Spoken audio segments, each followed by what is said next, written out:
You can sense in the disciples today that they, in a sense, are being pushed to the edge almost of their abilities.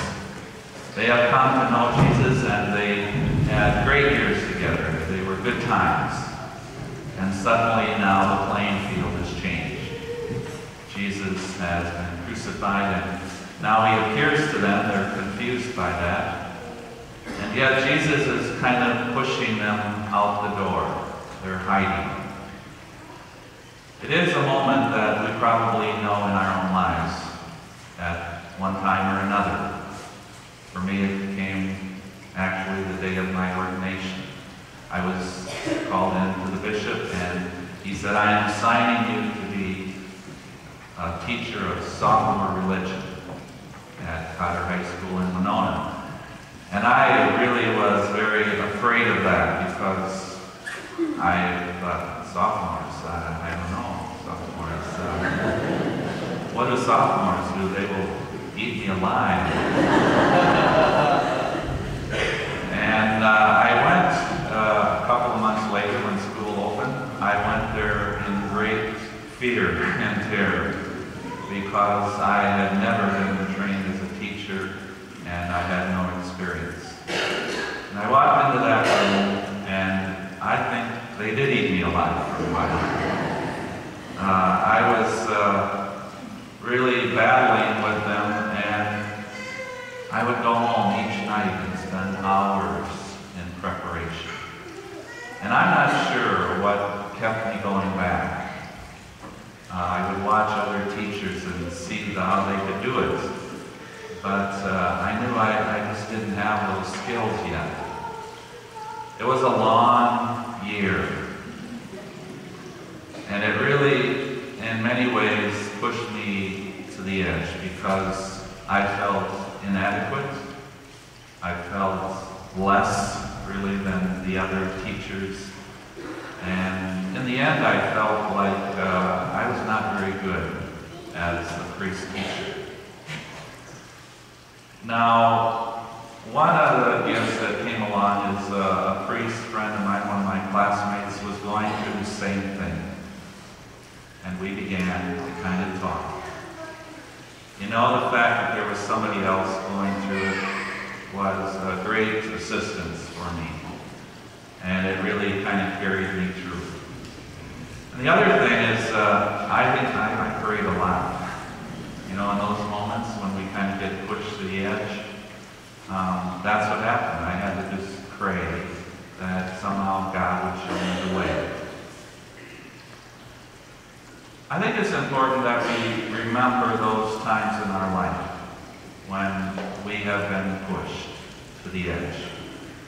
Because they're significant times for us that really form and shape who we are. And they really probably lead us into the future, because if we just kind of ran away from those moments, which I was tempted to do many times, we would miss a whole part of our life. And yet when we kind of discern and really understand, as Jesus was saying to those disciples, understand what is happening here. Stay with it. Then it has the ability to really bring us to a better place. Today, we celebrate with my uncle, Father Francis Moons. And it's 60 years of priesthood this past week. And you know, he was one of those for me too. When I saw the way that he lived his priesthood, it kind of urged me on a lot. I want to identify maybe 3 moments as I look back on his priesthood that I think were probably defined him. And I can't say for sure, but you can ask him later.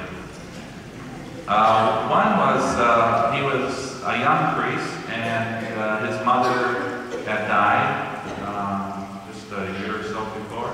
He got assigned to a small parish, East Chain.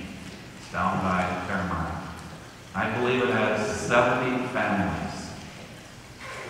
Is anybody from East Chain here today? No.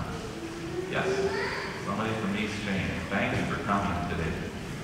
He spent 8 years in East Chain, in his 30s, with 70 families. You know, a really small setting, and I think, wow, here's a young, energetic priest, and yet I think he was greatly loved. Here's some people that came from there in those days. And I remember as a child, I used to go down to East Chain a lot and visit him.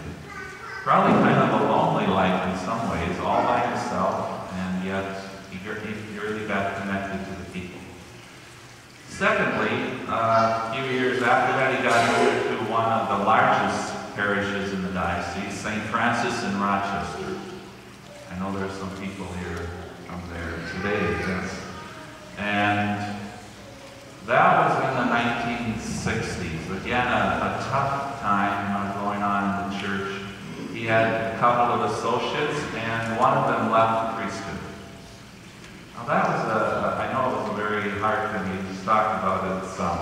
And just in what was happening in the church at that time, the 1960s were kind of crazy. And here he was in that midst of all of that. And yet, I believe he was loved as a pastor there. Thirdly, St. John's in Mankato. I have to speak about this place. He came here, I believe, in 85 or 86, somewhere in there.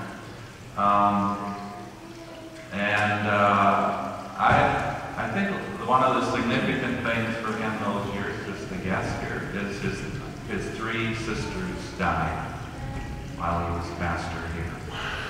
And they were a great connection to him over the years.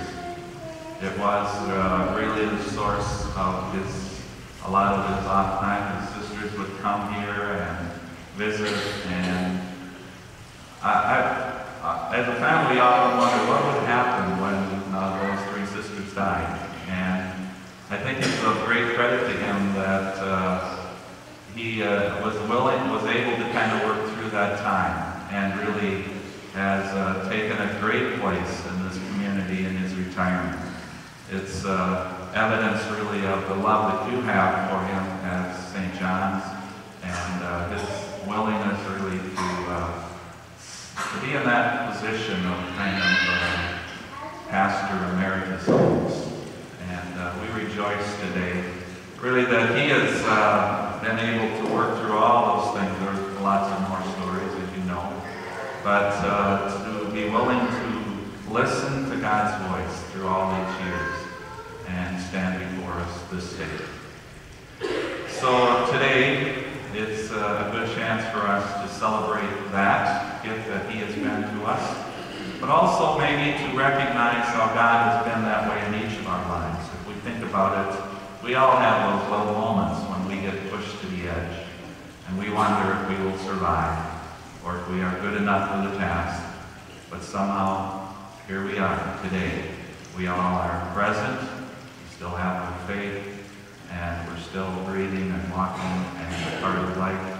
It's a great gift that we can together this day celebrate. Please stand.